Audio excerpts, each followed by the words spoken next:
Assalamualaikum warahmatullahi wabarakatuh.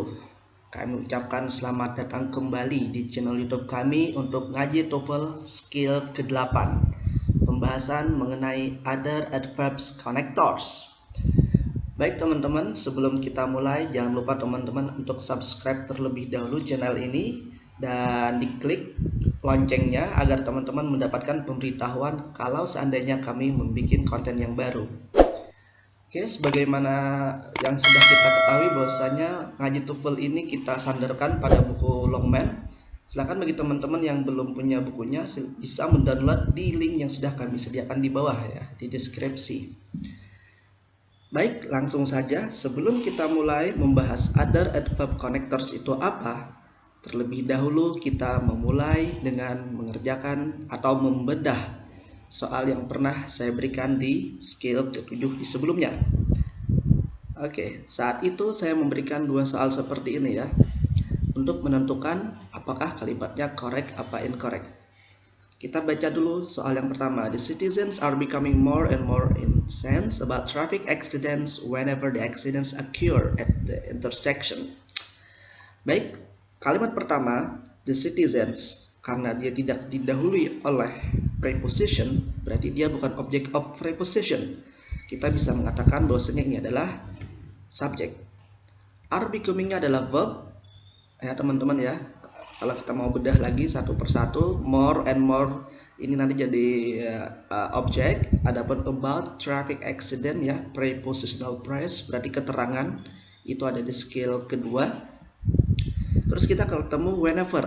Whenever kemarin kelas katanya adalah connectors, kata hubung. Berarti ketika ada kata hubung kita perlu yang namanya subjek dan verb lagi ya. Kita lihat di sana the accident itu adalah sebagai subjek, terus verbnya adalah occur. Dengan demikian kalimat ini ada subjek verb, terus ada connector, terus ada subjek verb lagi. Dengan demikian kalimat ini correct. Mari kita lihat contoh yang kedua. The ground had been prepared, the seedlings were carefully planted.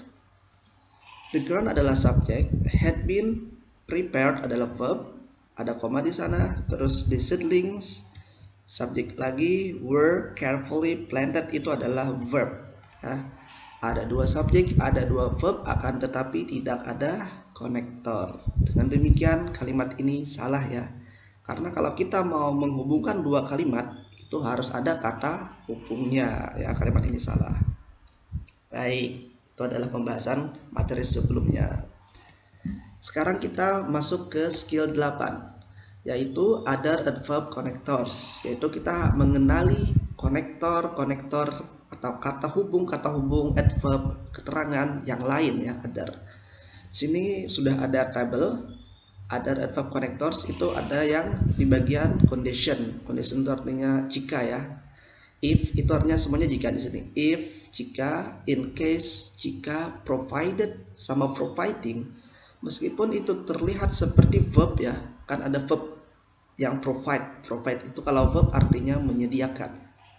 Tapi kalau di sini sebagai konektor, provided sama providing itu artinya adalah jika ya. Jadi teman-teman harus hati-hati kalau melihat kata ini ya. Unless jika tidak, whether apakah. Terus yang di kontras, kelompok kontras ini semuanya artinya adalah meskipun ya.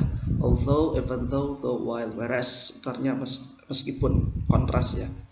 Adapun manner itu artinya cara, maksudnya as atau in that itu artinya sebagaimana ya. Kalau place itu where, di mana, wherever, dimanapun ya. Gampang, yang penting teman-teman ingat aja.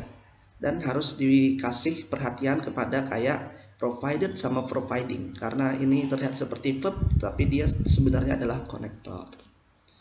Oke, kita lihat contohnya. Nah, ini skill ke-8 ini sebenarnya mirip dengan skill 7 ya. Coba kita lihat contoh. Imah adalah subjek, will live adalah verb, at 7 itu adalah ayo apa. Skill kedua ya, object of preposition, berarti dia keterangan waktu. If adalah konektor, she adalah subjek, is adalah verb. Oke, dengan demikian kalimat ini benar ya. Kita lihat contoh yang lain. Although I was late, I managed to catch the train. Although adalah konektor, I subject, was adalah verb.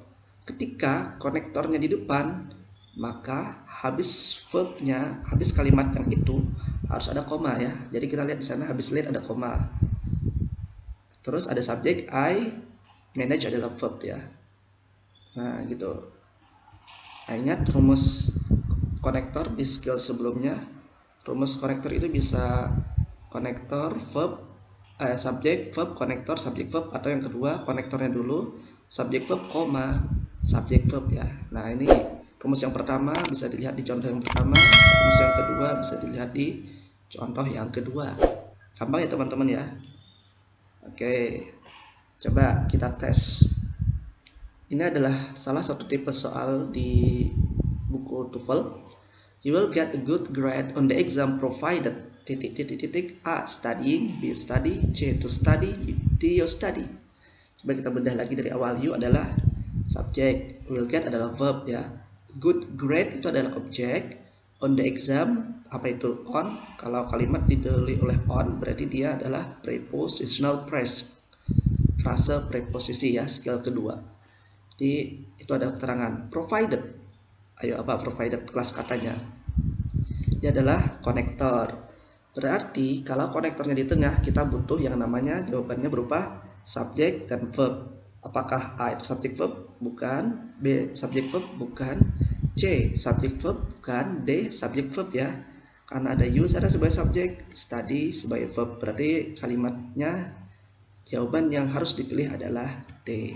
Nah, gampang dah teman-teman. Yang penting teman-teman tahu strategi dalam TOEFL, tahu apa saja yang harus diingat. Dengan demikian teman-teman akan terlatih, dan sering-sering latihan, insya Allah teman-teman akan bisa mendapatkan skor TOEFL yang diinginkan. Amin. Baik, ini dulu dari saya.